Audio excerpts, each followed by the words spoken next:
Hello, I recently ate one of these microwavable butter popcorn bags. See, that wouldn't be a problem. I saw that one of these bags had 300 milligrams of salt. That's nothing.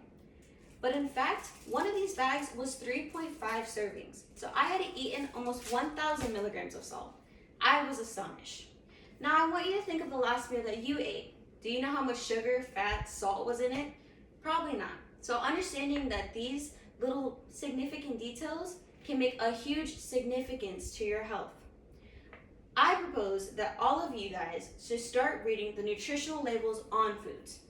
I'll explain the importance of understanding what the nutritional labels reveal, how reading these labels can make healthier choices, and the long-term benefits of incorporating this habit into your routine.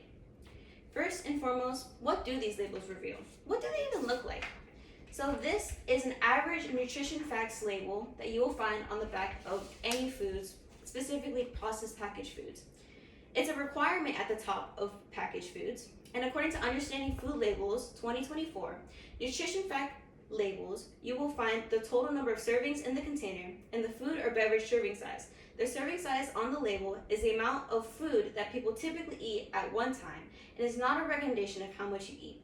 So what do these nutritional labels actually incorporate? Well, it incorporates the serving size, carbohydrates, as well as fats and proteins. Carbohydrates indicate the amount of total carbs, fibers, and sugars. Proteins help build muscle, and fats, they vary, so we're just going to include all fats. It typically will be broken down between total fats, saturated fats, and trans fats.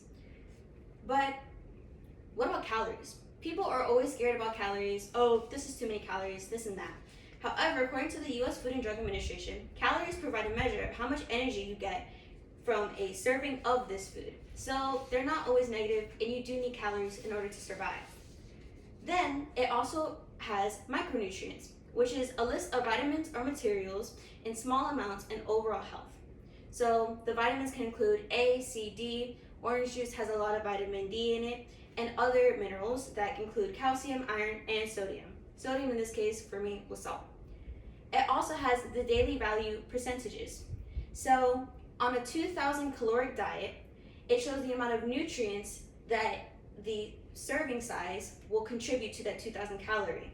It helps people understand the nutrient contribution in their serving size. So for example, according to the Food and Drug Administration 2020, the daily value is the percentage of the daily value for each nutrient in the serving of the food. 5% DV or less of a nutrient is considered low. A lot of these foods do have 5%, so that's something you should look out for. Now that I've explained the nutrition labels, I'll explain how reading these labels can help you make healthier choices. So, understanding the serving sizes. Highlighting both serving sizes and calorie emphasize the relationship or the importance. Serving sizes are standardized to make it easier to compare similar foods. They are provided in familiar units such as cups, pieces, followed by a metric unit. This is from the Food and Drug Administration 2020. If you do look, the serving sizes on the back of the foods will typically be in a specific unit, so that way you can measure out the foods that you're eating. And then you have to identify the nutrient density. Well, what is nutrient density? According to the nutrition, foods and beverages and high added sugars tend to be higher in calories and are negatively associated with severe health problems.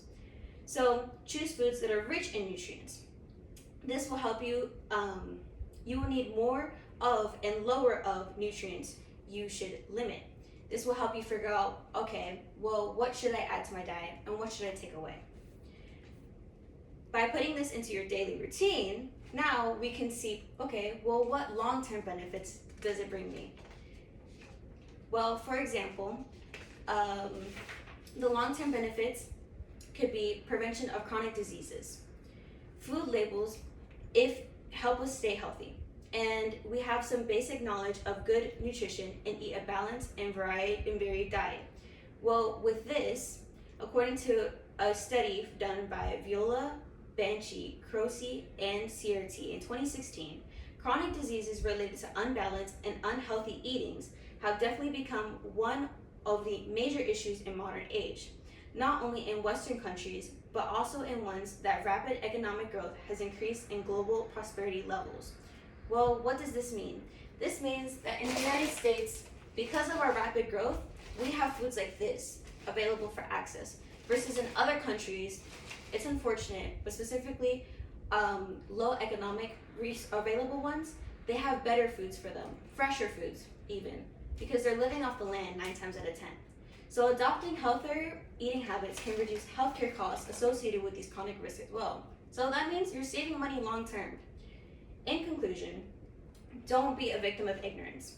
It's important in understanding the nutritional labels reveal how reading these labels can help you make healthier choices and the long-term consequences or benefits of incorporating the habit into your routine.